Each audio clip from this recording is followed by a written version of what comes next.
प्रभु यीशु मसीह के नाम की महिमा होने पाए। होशे 7 का 7वां वचन। वे सब के सब तंदूर के समान धधकते और अपने न्यायों को भस्म करते हैं। उनके सब राजा मारे गए हैं और उनमें से कोई मेरी दुहाई नहीं देता है। अनुग्रहित इस वचन के माध्यम से परमेश्वर हमसे बात करना चाहता है कि हम अपने हृदय कठिन ना करें। यथार्थ इसराइल परमेश्वर के मार्ग से भटक कर चलते समय परमेश्वर उनकी स्थिति को बदलने के लिए सोचता है। रोगी को वैद्य की आवश्यकता है। एक श्रेष्ठ वैद्य रोगी के शरीर में क्या बीमारी है उसका निदान करके जिस प्रकार की चिकित्सा की जरूरत है वो चिकित्सा करके देता है। उसी प्रकार हमारा यहोवा यह जानकर कि मेरे लोग भटक गए हैं उनको चंगा करना चाहता है। 7वें अध्याय के पहले वचन में यहोवा यो कहता भी है कि जब मैं इसराइल को चंगा करता हूँ। इस बात का संदेह ना करें कि क्या यहोवा का इसराइल को चंगा करना फल नहीं ला रहा, क्योंकि हमने उसके 7वें वचन में देखा कि उनका हृदय कठोर हो गया था, जिस वजह से चंगाई फल नहीं ला रही थी। प्रियों, अगर हमारा हृदय कठोर है और हम चाहे कितने भी अच्छे गीत गा लें पर वे हमारे जीवन में फल नहीं लाएगी।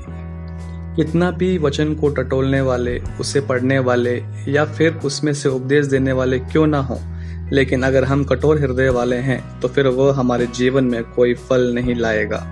इस बात को समझा हुआ यहोवा का भक्त दाऊद प्रार्थना करता है कि हे परमेश्वर, मेरे अंदर एक निर्मल हृदय प्रदान करना।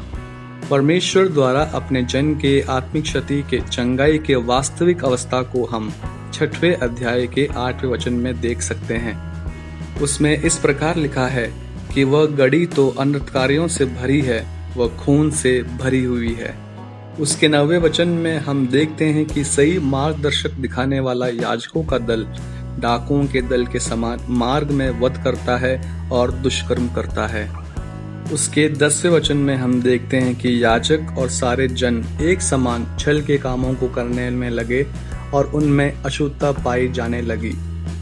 7वें अध्याय के पहले वचन पर अगर ध्यान लगाएं तो देख सकते हैं कि अंदर और बाहर एक समान अधर्म, छल और बुराइयां हैं। एक समय में तो अवश्य अच्छाइयों वाला गुण था, लेकिन अभी अंदर और बाहर एक समान बुराई से घिरी हुई है। दूसरे अध्याय की ओर अगर देखें तो उनकी गलतियों और बुराइयों को यहोवा स्मरण रखता है। इस सोच को भी वे खो बैठे हैं।